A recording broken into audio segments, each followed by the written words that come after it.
God reincarnates a chef into another world and grants him overpowered skills to copy other people's powers. In a world where hopes are fragile like spun sugar, there once lived a man with a clear goal: to make the most wonderful dessert known to people. For years, he worked hard, improving his cooking skills, driven by the desire to compete in the biggest competition. When his big moment came, he didn't hold back, leading his team in making a magnificent phoenix crafted entirely from sugar. Every delicate curve and detail showed his dedication and skill. It was a masterpiece so amazing that many thought victory was guaranteed. But fate, as unpredictable as always, had different plans. In a sad turn of events, the dessert he had put his heart and soul into collapsed on him, ending his life suddenly. As he took his last breath, he felt sorry. He mourned the unfairness of his early death, grieving for the dreams he couldn't fulfill. But in the world beyond, a higher power saw him and decided to give him a fresh start. So, he was born again as Mil Mortine, the son of a noble leader in a faraway land. Growing up in luxury, Mil's father taught him values beyond his status, teaching him kindness and the importance of helping others. From a young age, Mil learned sword fighting from his father, a strong warrior himself. Though Mil wanted more than just battles, he trained hard, focusing not only on fighting but also on making desserts. Even as he pursued his passion for pastry, Mil didn't forget his responsibilities. Using knowledge from his past life, he improved farming methods, making once barren lands fertile and bringing wealth to his people.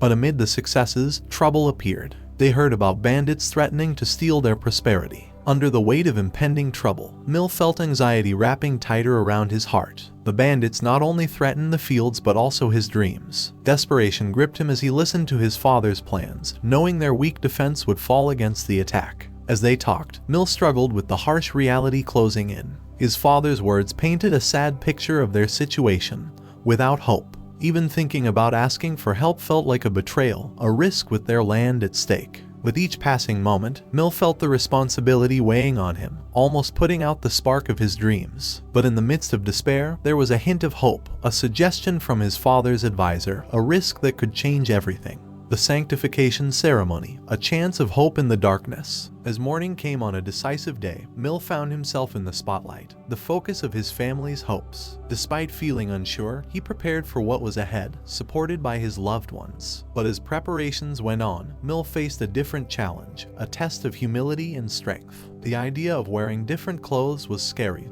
threatening his dignity. But underneath his discomfort, Mil found strength, determined to endure for his family and future. With time, Mil let go of his old self, embracing tradition and expectation. As his father's hand touched his shoulder, Mil felt magic flowing through him, pushing him toward an unknown future. Suddenly, they were taken to the royal capital. In the busy streets of the royal capital, Mil was fascinated by a mix of sights and smells, each tempting him with cooking ideas. His eyes lit up with wonder seeing unusual fruits and spices, imagining the delicious dishes they could make. But even with all the excitement of the market, Mil remembered his father's words, a reminder of the big challenge ahead. He knew he had to prove himself worthy through the sanctification ceremony to make his dreams come true. Not bothered by the high expectations, Pass's curiosity led him to find a strange fruit called bonkas, its sour taste sparking his imagination. He thought about growing these fruits in their barren lands, showing his creativity and foresight. His father, always watchful, saw Pass's eagerness as a sign of growing leadership,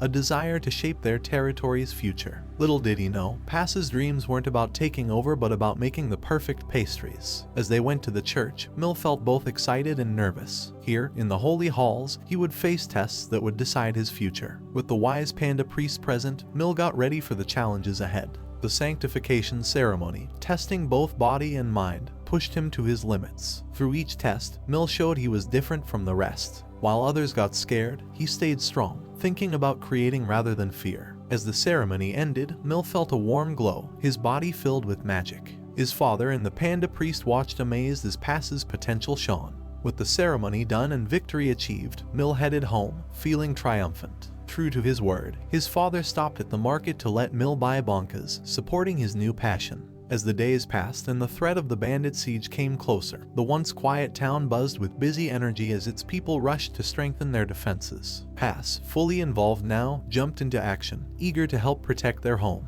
In the midst of all the busyness, Mill found himself leading the preparations, gathering resources, and planning strategies to make their defenses stronger. With his childhood friends, Mark and Lumi, he encouraged the villagers to stay strong against the coming danger. Together, they worked hard, building a strong wall and securing their positions, determined to keep the bandits out. Every stone and every well they prepared showed how determined they were. But as night fell and the land grew dark, there was a feeling of worry. The bandits were coming, and everyone could sense it. In the middle of all this, Pass's father, the general, stepped up as a leader, giving a powerful speech that inspired courage in the villagers. Inspired by him, they promised to defend their home no matter what. With everything ready for battle, Mill found himself with a big responsibility, protecting the village while his father was away. It was scary, but he felt strong knowing his friends were with him and believing they could win. As night went on and tensions rose, Mill stood with Mark and Lumi, watching for the signal to start the fight. As the tension grew and the battle started, Lumi felt very scared, unsure about their risky plan.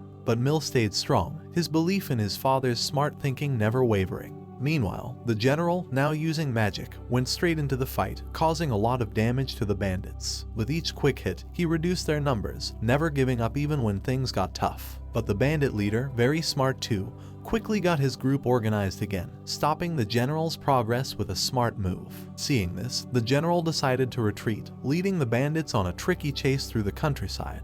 But the villagers, with Pass's help, had set a trap for the bandits. When the bandits got close, the trap was sprung, surprising them and making their chase a fight for survival. With the bandits trapped, Mill saw a chance to attack. He got the children to throw fire rocks at the bandits, causing chaos and breaking their group. But even in all this confusion, the bandit leader was tough. He climbed over the village walls to attack. The villagers fought back bravely, even though they weren't used to battles. As the fighting got worse, Mill and his friends fought hard against the bandits, refusing to give up even though things looked bad. They were determined to protect their home no matter what. As the bandit leader came closer to the children, fear spread through the villagers. The children stood still, scared, as the scary figure got closer, showing he meant harm. But Mill wouldn't let his friends be in danger without doing something. He jumped in, pushing one of the kids away, getting hurt in the shoulder. It hurt a lot, but he didn't give up. When the bandit leader grabbed Pass, everything seemed blurry to him. But then he saw a man lying on the ground, hurt by the fire rocks. Mill used his copy magic carefully, making the bandits' hurts happen to their friends. Everyone got confused, even their leader. With a quick move, Mill made the bandit leader let go of him. Using the copy magic, then he broke free from the leader's grip.